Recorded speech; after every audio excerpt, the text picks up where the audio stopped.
Hey, I'm Jeff. I'm currently working in tech design. I'm working on the Argo multi-person utility vehicle, and today I'm just going to be showing you around the Argo, showing you a little bit of the process that's gone behind it, and all the work that's gone into it, really.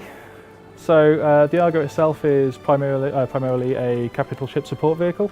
So what it does is you'll have the Iddris fly into a location, but it might not be able to go through an asteroid field or something like that, and the Argo can then fly in. It can pick up any survivors in one of its pods, or it can be fitted with a cargo pod with repair gear in the back of it.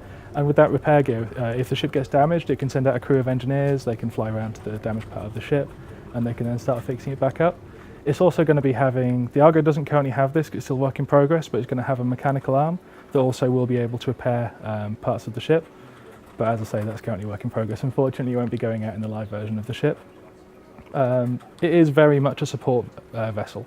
It has no quantum drive, it has no weapons, it's lightly armoured, it's completely tethered to its parent ship, but at the same time, it's not really designed to be going out and doing its own individual thing. It's purely a support craft. The cargo itself has 3 pods. One is a cargo pod, which you may have seen in the CitizenCon video from last year, where we introduced the Stanton. The cargo pod has space for a limited amount of cargo, and it's also got a seat for one personnel to sit in during transport. It's also got a transport variant which has 8 seats in it for obviously larger scale personnel pick-up drop-off, which would be quite handy for when the Iddris is in orbit and you need to send the Argo down to a planet. And finally, it's going to have a rescue and recovery pod, which we haven't finished yet.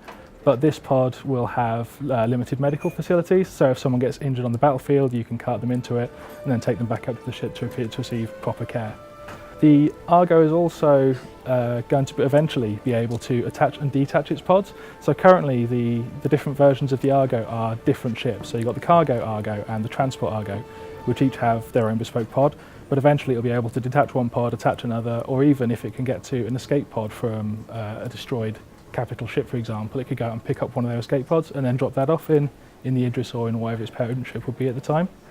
And yeah, for a bit of the design process that went into the Argo, it used to have a much sort of smaller pod, but that was revealed to not really be able to store a lot of cargo. It couldn't really fit a person in with a lot of other stuff, so the pod was made much bigger.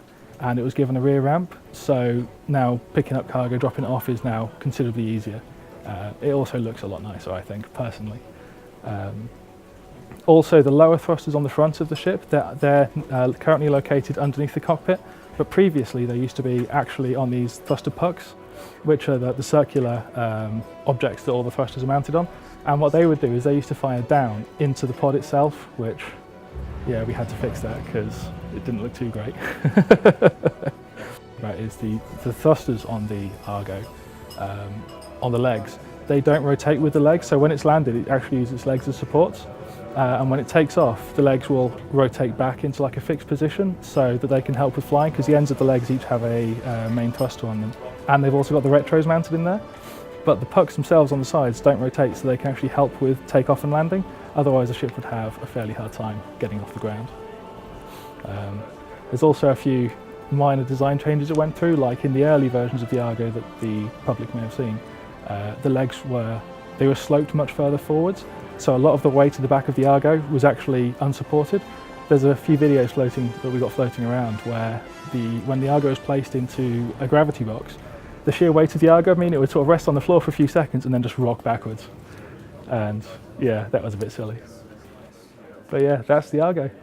It's a lovely little ship runner, basically. It's a skiff that is a general workhorse for all the capital ships, hopefully, we'll be thrown around.